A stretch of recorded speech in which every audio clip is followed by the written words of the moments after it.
Hello folks, after a longer time but still welcome to a new video. And I know what you are probably thinking right now. What are you even going to talk about in this video? Songs of War already has a history, there is even an entire prologue dedicated to it, and as the story moves forward, we uncover more and more information from that history. That's true, but all the history we have in Songs of War is only what's necessary to understand the story, that is, the history of the Great War. However, if we wanted to learn about events that happened before the Great War or look up facts that interest us, we would run into nothing but blank pages. So, in this video, I am going to break down why Songs of War should have a history, how it would benefit the series, and if you somehow clicked on this video without ever having seen Songs of War or knowing what it's about, go watch it, it's a masterpiece. It should appear in the top right corner now, or you will find link in the description. That's all from me for the introduction, let's get started. To start, I want to ask one question. What gives fictional worlds the most life? Is it a good story, well-developed characters, beautiful locations? In my opinion, it's history that gives a fictional world the most life. Because if you only draw a map of your fictional world and name the mountains, forests, plains and so on, then the world feels more like just a backdrop for the story taking place in it. But if you give the world a past and weave it into the story, the fictional world feels much more alive. Then you know that time passes in that world, that many things have already happened there, and that it has stories to tell. This is one of the main reasons why it would be great if Songs of War had a history. It would add much more variety and life to this world. Besides, it's completely natural to talk about the past. For example, in everyday conversation we often use metaphors or comparisons tied to some historical event. And many times we don't even know which one if history doesn't interest us, but we all use them.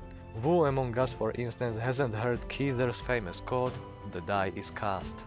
Even today, memes are created based on historical events. And that's not even mentioning legends and myths, of which our world has plenty. But back to Songs of War. If Songs of War were to have a history, it wouldn't even need to be directly incorporated into the movie. Because as I said at the beginning, everything we need to know about Ardonia's past to understand the story we already know. So how could it be incorporated? There are two options. Either it could simply be written as the lore of Ardonia and then published by Squared Media, or we could receive it directly in the movie in the form of small hints, metaphors or stories. What would be great though is that if Ardonia's history were hinted at in such subtle ways, it wouldn't even need to be explained. It would be enough for a character in some fitting situation to use a comparison to a historical moment without explaining which one, and the world of Songs of War would instantly feel more alive. Let's take The Lord of the Rings as an example. I'm mainly talking about the books, but you can find some of this in the movies too, especially in the extended editions. The book trilogy is full of various stories and songs from the past that cannot be understood on the first read because they aren't explained at all. And they don't need to be, because they are absolutely irrelevant to the main story. But subconsciously, they create the impression that this world lives its own life and that many things have already happened in it. And then all these things are explained in the Silmarillion, and when you read The Lord of the Rings again, everything suddenly makes sense. However, I am not saying that the entire history of Songs of War should be written and explained in full. I would definitely leave some mysteries and unanswered questions in this world. Personally, I really like unresolved mysteries in fictional worlds, because if I know absolutely everything about the fictional world, it loses its magic. But if there's a mystery that remains unexplained, we imagine all sorts of possibilities of what it could be or how it could be explained. It also allows us to relate better to the characters, because when we know about the world only what the main characters know, we experience that world mainly from their point of view. When a mystery is simply revealed, it feels much more straightforward and simple. For example, in the Blair Witch Project from 1999, a legend about a witch is introduced, but it is never actually told in the movie. All that is said is that it is very frightening, and because of that I couldn't even imagine what could be so horrifying about it. It had a huge sense of mystery. However, in the 2016 sequel, that legend was explained in a few sentences, and the mystery immediately disappeared, because suddenly it felt very ordinary. So if, for example, the mystery of the songs of the Heart of Ardonia were to remain a mystery forever, I wouldn't be against it, even though I would really want to know what it actually is.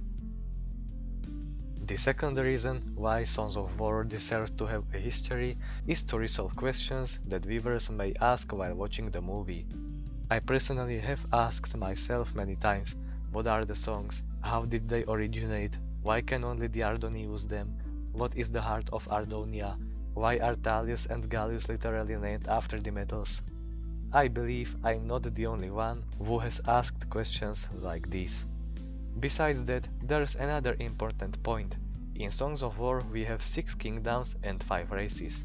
Sure, I know that in Ardonia there are actually many more, but those are minor races about which we basically know almost nothing, and I'm also not counting the Netherlands because they came from another dimension.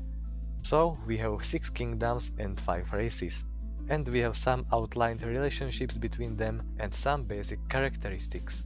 We know that Ardonia live long lives, within holes they dig into hills, at least the Sendaris clan, and can wield the songs. We know that Magnorites on the other hand live very short lives and are not exactly friendly. Felinas have good eyesight and live both on the ground and in trees. And the Galatians are an ancient mystical race about which nothing is really known and who ride the walls of time.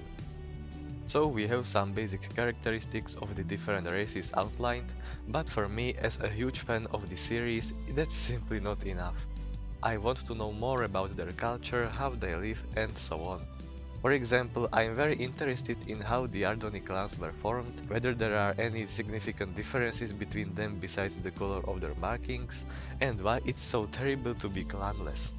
This is no longer just lore for hardcore fans that only brings the world to life. This is something that develops the individual races, explains why things are the way they are, and allows us to get to know them more closely.